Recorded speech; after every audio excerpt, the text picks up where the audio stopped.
पण महफिल में अंजुमन में दुनिया के इस चमन में दिल से कोई सुने तो दिल की जुबान बोले।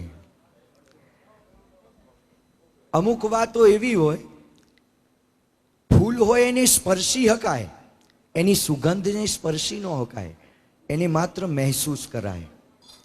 एम કેટલીક વાણી એવી હોય કે જેને ફીલ કરી શકાય, એને મહેસૂસ કરી શકાય। એક ધારા અને આમે ભજન કરે જીતે મનવાન વજન કરે હારે, આ જગમાં જે ભજન કરે જીતે। દિલા બાપુ કે દિલીપભાઈ કાનજીભાઈ ચાવડા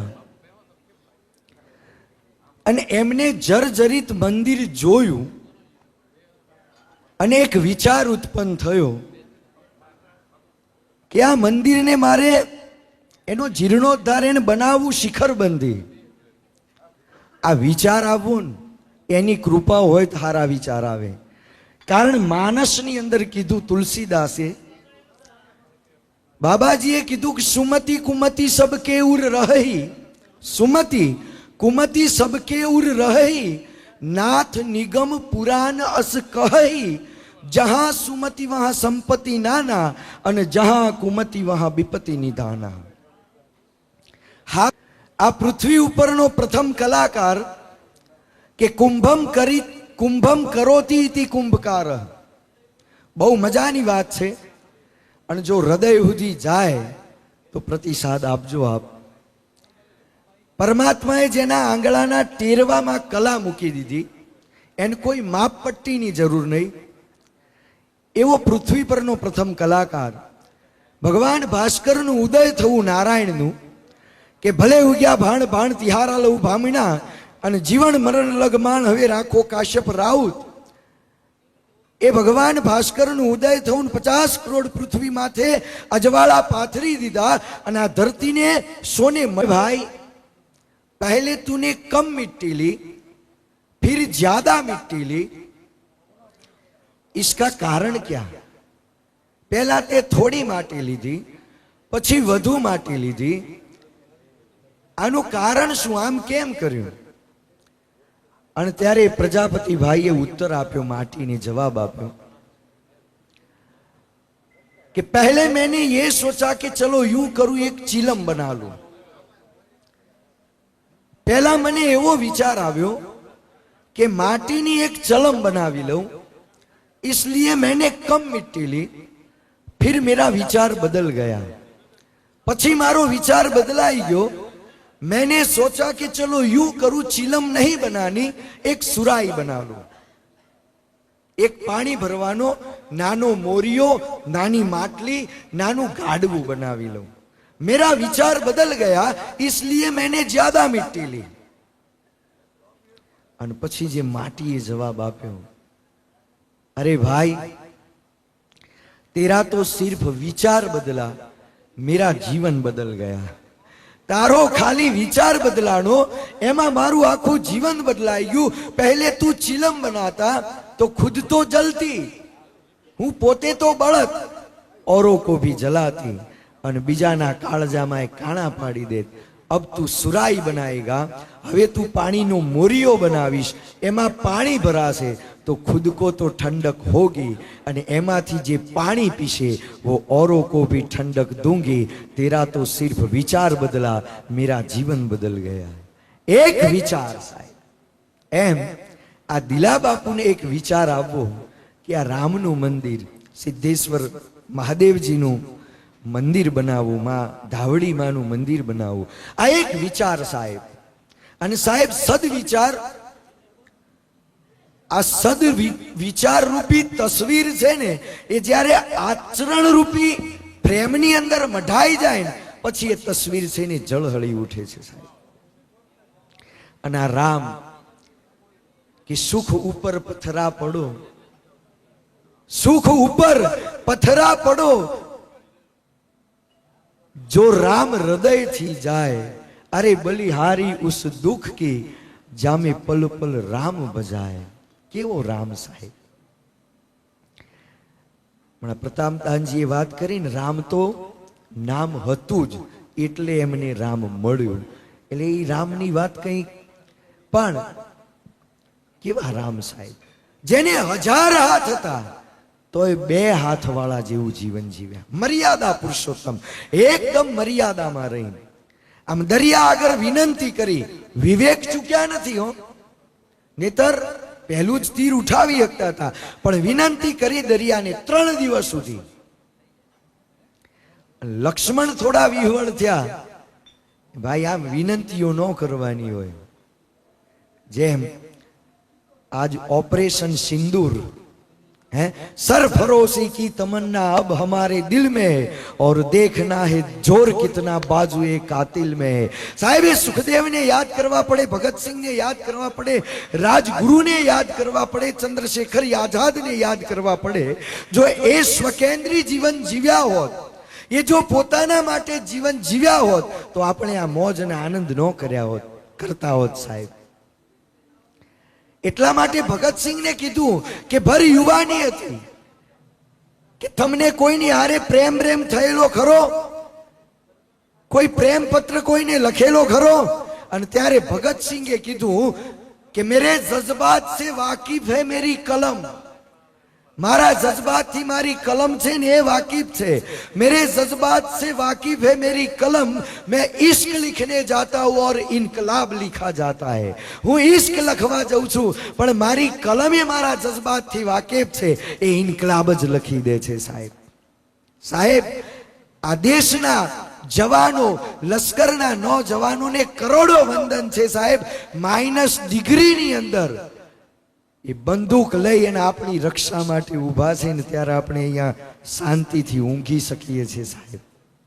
અને આજ ઓપરેશન સિંદૂર, આ ભારતની ધરતી, એના યશસ્વી વડાપ્રધાન અને આ ફૌજ સાહેબ, એમ અહીંયા રામ આટલી ક્ષમતા, આટલી તાકાત હોવા છતાંય 3 દિવસ સાગરને વિનવ્યો, દરિયાને વિનવ્યો અને લક્ષ્મણ વિહવળ થયા. અને એ વખતે રામ કહેતા હોય, એ લક્ષ્મણ 7 સાગર સુખાઈ ડારું, આ એક દરિયાની ક્યાં વાત કરસ? હાથ દરિયાને હું સુખવી નાખું, શોષી નાખું એવી મારા એક તીરની અંદર તાકાત છે. 7 સાગર સુખાઈ ડારું, खगन समेत शशि सूर्य ही गिराऊं मैं, अरे रंच में विदारी डारू 10 दिक्पालन को, અને आकाश से ब्रह्मांड लेकर सभी एक कर डारू मैं, अरे एक बार सुधी पाऊं फिर जानकी न लाऊं, अरे राम नाम पलटाऊं, अरे धनु बाण ना उठाऊं मैं, अरे लखन मैं क्षत्रिय ना कहाऊं. અને આ પડકાર કર્યો ને ત્યાં લંકામાં રાવણની ઊંઘ ઉડી ગઈ કે આજ કોક માથાનો મળ્યો છે, આજ કોક માથાનો મળ્યો છે, એની નીંદર આરામ થઈ ગઈ. આ રામ તત્વ સાહેબ. અને સરળતા કેટલી, નિર્મળતા કેટલી, શુરવીરતા હતી, ક્રૂરતા નહોતી, ક્રોધ નહોતો. જેમ મહારાણા પ્રતાપ અને હલ્દી ઘાટીના મેદાનની અંદર લડતા હોય અને 3 દિવસના ઉપવાસ થયા હોય અને એમના માટે ભાત આવે, ભોજન આવે અને ભાત છોડે અને ચુંદડીની અંદર બાંધેલું ભાત હતું અને રાણા પ્રતાપ એમ કે આ જેનું હોય એને દઈ આવો. કે કેમ? આ કોક નવી પરણેલી આણાત બાઈ એના પતિને વાડીએ દેવા જાય છે ભાત, કારણ ઈ ચુંદડીમાં બાંધેલું છે અને એનો પતિ વાડીએ હાથી હાંકતો હશે, એને હાથી છોડી હશે, એ એની પત્નીની રાહ જોતી હશે કે હમણાં આવશે, ભેળા બેહીને મને ભાત ખવડાવશે.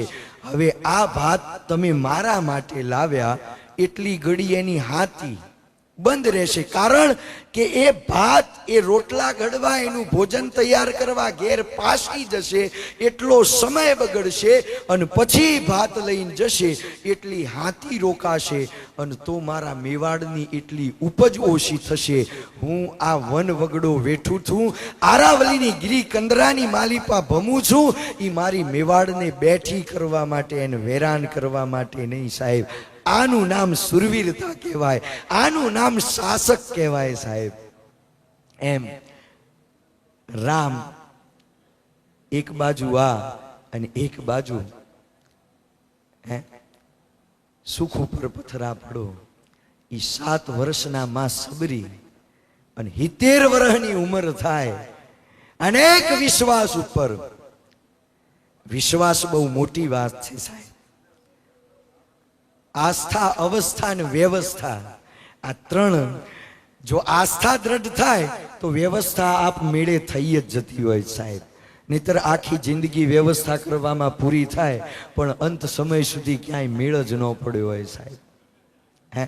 અંગદ વાત કરવા બે એ તો પાર ન આવે. ઈ રાવણની સભામાં જાય. જો આસ્થા કોનું નામ કહેવાય, વિશ્વાસ કોનું નામ કહેવાય, શ્રદ્ધા કોનું નામ કહેવાય. અને અંગદ પગ જમાવી દે અને એમ કહી દે કે રામ કી શપથ માં તું રામ કી શપથ, જાનકી કી શપથ. હે રાવણ, યુદ્ધની તો વાત દૂર રહી, जानकी शपथ માં તું जानकी शपथ, जानकी की शपथ, जानकी को हार जाऊं मैं. ખાલી તમારા સૈન્યની અંદર કોઈ મહાબળી યોદ્ધા હોય અને મારો પગ ઉપાડી લો ને તો હું અહીંયાથી એમ કહું છું કે રામ સીતાને હારી જાય. અને પછી તો આપને ખબર છે કે પગ ઉપડ્યો નહોતો, પણ જ્યારે પરત ગયા એ વખતે જાંબુવાનજી, નલ, નીલ આ બધાએ પૂછ્યું કે આ પગ તો મૂકી દીધો અને કહી દીધું કે यदि कोई पैर उठा ले तो राम सीता को हार जाएंगे. अंगद, यदि कोई पैर उठा लेता तो. અને ત્યારે અંગદે બહુ સરસ જવાબ આપ્યો કે ये श्रद्धा और विश्वास की बात है, ये श्रद्धा और विश्वास की बात है. और जहां श्रद्धा और विश्वास होता है वहां यदि तदि नहीं होता है. ત્યાં આગળ કોઈ સંકલ્પ વિકલ્પ ને સાહેબ કોઈ સ્થાન જ નથી. અને સાહેબ એ વખતે એમણે વાર્તાલાપ કેવો કર્યો. રાવણે કીધું ક્યાં તમારો વનવાસી રામ અને ક્યાં હું લંકાધિપતિ રાવણ, 9 ગ્રહ મારા ઢોલીએ બાંધેલા. અને ત્યારે અંગદ કે વાત સાચી, તમારી અને રામની તુલના થાય જ નહીં. ક્યાં રામ અને ક્યાં તમે. બે ઘડીત રાવણને એમ થયું કે ફૂટી ગયો, રામનો દૂત બનીને આવ્યો પણ આ વૈભવ જોઈ અને અંજાઈ ગયો. અને પછી જે અંગદે વાત કરી કે તમારી અને રામની તુલના થાય નહીં. કેમ કે કૂદ ગયો સિંધુ ઉनको બન રહા. એક રામનો સેવક હનુમાનજી એક ઠેકડો મારી નાખો દરિયો કૂદી હકતા હોય. और तुमसे धनु रेख गई न तरी. एक કૂદકો મારીને દરિયાને કૂદી હકતા હોય રામ સ્વયં નહીં, એમના સેવક હનુમાનજી. और तुमसे धनु रेख गई न तरी. અને હે રાવણ, તમે જોગીનું રૂપ ધારણ કરી, એનો વેશ ધારણ કરી અને ભગવતી જાનકી આગળ ગયા હતા. તન જોગી મન જોગ કહાવા અને માગ માગ લંકેશ વરદાન. માં ઓળખી ગઈ હતી હો. અને એ વખતે લક્ષ્મણે રેખા દોરી હતી તીરથી. અને તમે રેખા ઓળંગવા ગયા ની રેખા નહોતા ઓળંગી હક્યા. તમારી ને રામની તુલના કેવી રીતે થાય? કારણ રામનો સેવક હનુમાનજી મહારાજ ઈ દરિયો કૂદી ગયા. खुद गयो सिंधु उनको बन रहा. तुमसे धनु रेख गई न तरी. અને તમે એ ધનુષની રેખા ઓળંગી નહોતા હક્યા. તમારી ને રામની તુલના કોઈ દિવસ થાય નહીં. સાહેબ આ સંવાદથી 50% યુદ્ધ તો રાવણ હારી ગયા હતા. સાહેબ તમે હનુમાનજીને બાંધવા ગયા, તમે બાંધી નહોતા હક્યા. અને એમની પૂંછ ઉપર તમે ગાભાન ગોદડા બાંધ્યા ને એ પૂંછે આખી લંકાને લગાડી દીધી હતી. રામની તમારી તુલના કેવી રીતે થાય છે? એ રામ અને એ રામ કરુણા નિધાન સબરીના ત્યાં જાય. આખું વાતાવરણ રામમય. જો પ્રેમે કેવો, અહીંયા 2 જ મિનિટમાં મારે વાત પૂરી કરવી છે. અને વખતે સબરીએ ચાખી ચાખી ચાખી અને બોર એ રામ આવે અને એને હું આ પ્રસાદી આપીશ. અને ધરી દીધા સાહેબ. કારણ પ્યારને પહોંચી શક્યો ન જગતનો કોઈ મહારથી. આ પ્રેમની વાત છે સાહેબ. લક્ષ્મણને થોડું એમ થયું કે આ બોર કેવી રીતે ખવાય. એટલે આમ લે વિવેક ખાતર અને આમ નાખી દે. અને રામ હામું જોવે કે જો રામ જોવે ને તો એમને હું એમ કહું કે આમ નાખી દો ને આ ખવાય કેમ. અને પછી રામની દ્રષ્ટિ ગઈને આમ કીધું પછી રામ કેવો જવાબ આપે છે જો. આ પ્રેમેશ્વર, કરુણા નિધાન. એ લક્ષ્મણ, આ તો પ્રેમની વાત છે. અને આ બોર કેવા છે? આ ભક્તિ રૂપી બોર છે સબરીના. અને આ બોરની અંદર આજ મને જે સ્વાદ મળે છે, એ લખન, આ જે સ્વાદ મળે છે वो 14 जहानों में ना, अवध राजधानी में ना, अरे जनक नंदिनी परोसे वाके पकवाने में ना, अरे कौशल्या के थान में ना, एक बेर सबरी को झूठो मैंने जो स्वाद पायो है. આનું અપમાન થાય નહીં. આ સ્વાદ જે છે એ 14 બ્રહ્માંડમાં આ સ્વાદ નથી. અવધની રાજધાનીમાં પાક વિશારદ, રસોઈ શાસ્ત્રના વિશારદ રસોઈયા છે, એ આવો સ્વાદ લાવી શક્યા નથી.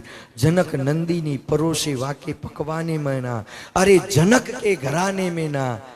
આ જે એક એઠા બોરની અંદર મને જે સ્વાદ મળ્યો છે, આ રામ. અને ધન્ય છે દિલુભા બાપુને આવો સંકલ્પ, આવો વિચાર આવવો, એ વિચારને સાકાર કરવો. સમગ્ર સહયોગી સમાજના અને તમામે જે કોઈ આમાં સહયોગ, મન, કર્મ, વચન, પ્રત્યક્ષ અને પરોક્ષ, એ બધાને ખૂબ ખૂબ ધન્યવાદ અને કરોડો વંદન છે. કારણ હારો વિચાર કરવો ને એ એની કૃપા હોય તો આવે. આ તો એની કૃપા છે, નહીં તો આમ મજધારે કિનારા હોય નહીં, અને તરણાઓથી તરી જનારા આમ તરણાના સહારા હોય નહીં. આ તો એની કૃપા છે, નહીં તો આ કોઈકની કૃપા હોય ને તો બધું થાય સાહેબ. અને કૃપાની વાત કંઈક જુદી છે. પણ હવે પ્રતાપદાનજીને વિનંતી કરું કે આગળનો દોર એ સંભાળી લે. કારણ શબ્દ સંભાળ કે બોલીએ, શબ્દ કો હાથ નહીં પાવ. એક શબ્દ